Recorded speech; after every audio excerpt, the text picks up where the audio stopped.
One of the things that we all know about Charlie Munger is he's not afraid to express his opinion. If he has something on his mind, something that he wants to tell you, he won't mince words, he'll say it up front. So he got asked recently what his thoughts were on the stock market returns over the next decade. Here's what he said. You expect the next 10 years to have lower returns in the equity markets than the last 10? He doesn't give us an idea why? The answer is yes. And could you give us a hint as to why that might come to pass? Yes, because so many people are in it and the frenzy is so great and the systems of management, the reward systems are so foolish that I don't think it's going to work at all. I think the returns will go down, yes. In real terms, the returns will be lower. Okay, I want to try and explain that for those who don't fully understand what he's talking about. The first thing that he mentions is the fact that everyone's looking to invest in the stock market.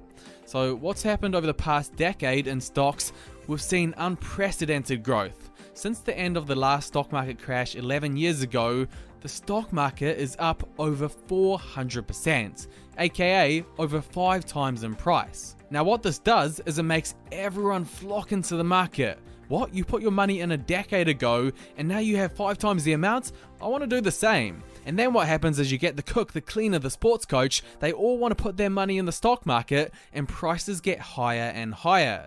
It's kind of similar as to what was going on in the 1920s in the market. So the 1920s was known as the Roaring Twenties. Back then the Ford Model Ts were being sold, the economy was firing and everyone wanted to invest. And they made a lot of money with this. That was until 1929 came along. The market was clearly overpriced, people realized they didn't understand their investments and they sold out and it crashed. It only recovered 30 years later in 1959.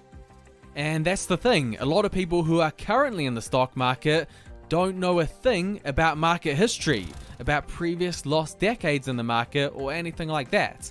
All they see is their neighbors and friends getting rich through investing, so they want to join in on the party.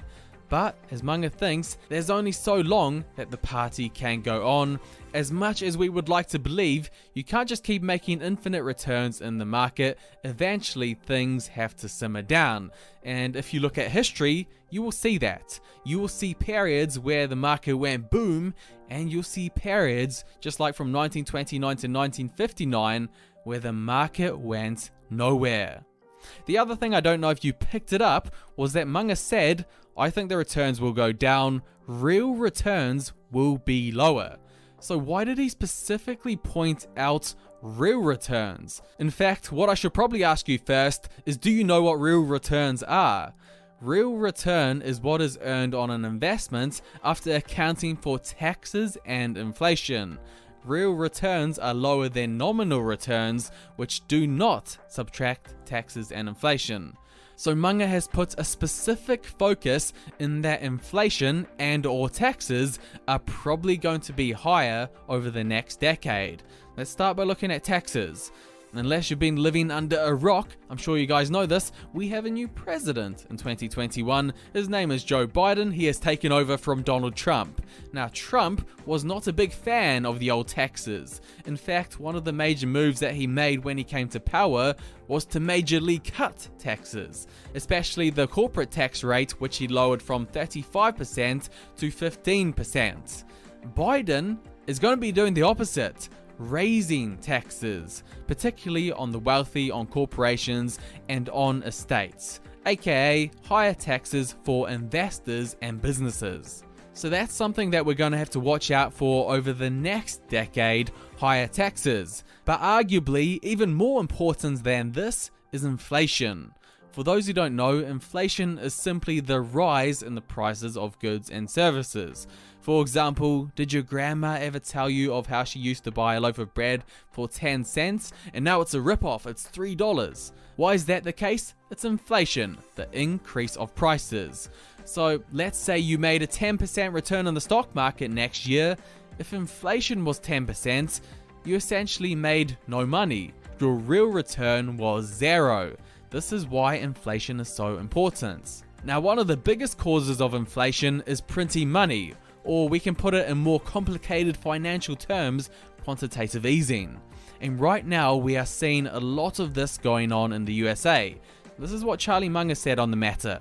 What do you think of the combinations of quantitative easing and large fiscal deficit? And where are they going to lead us?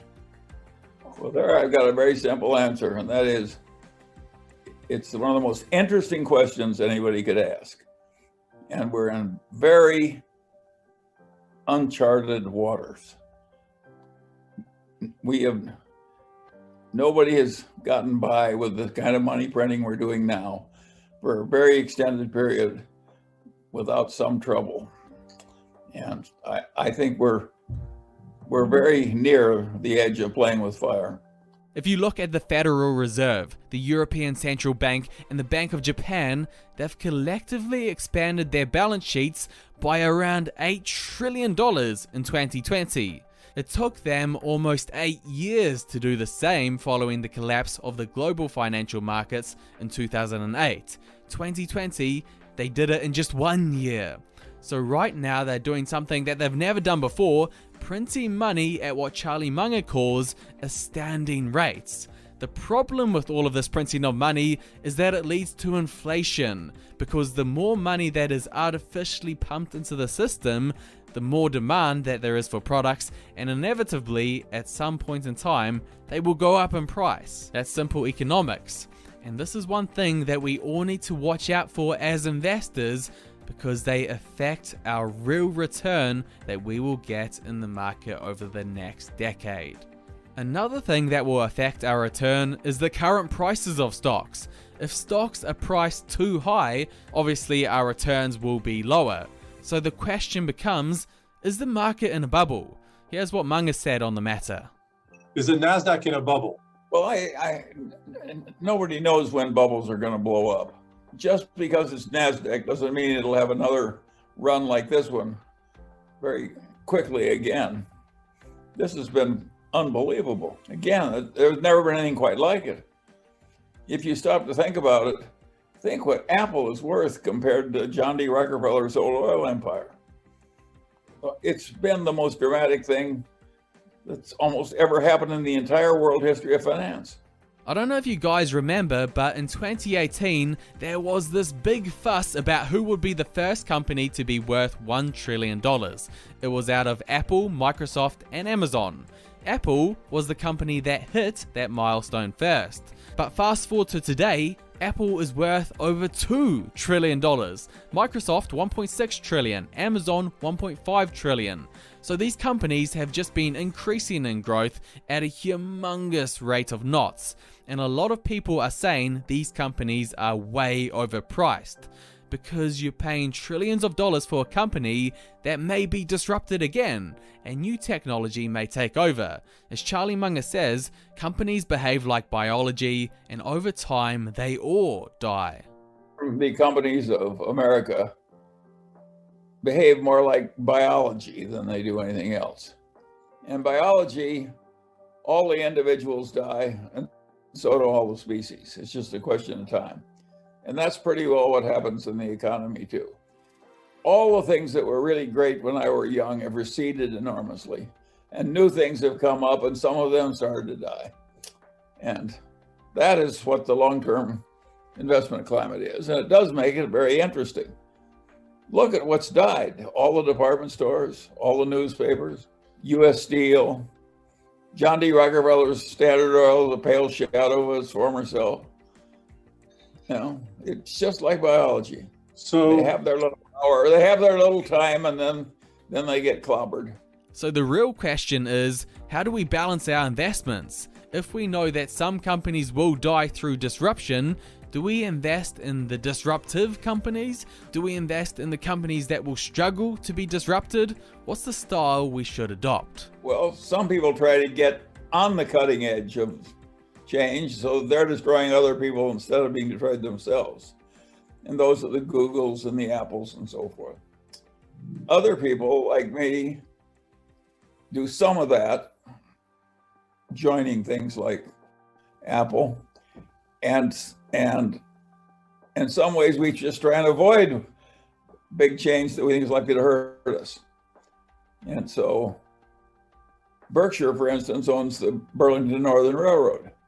You can hardly think of a more old-fashioned business than a railroad business.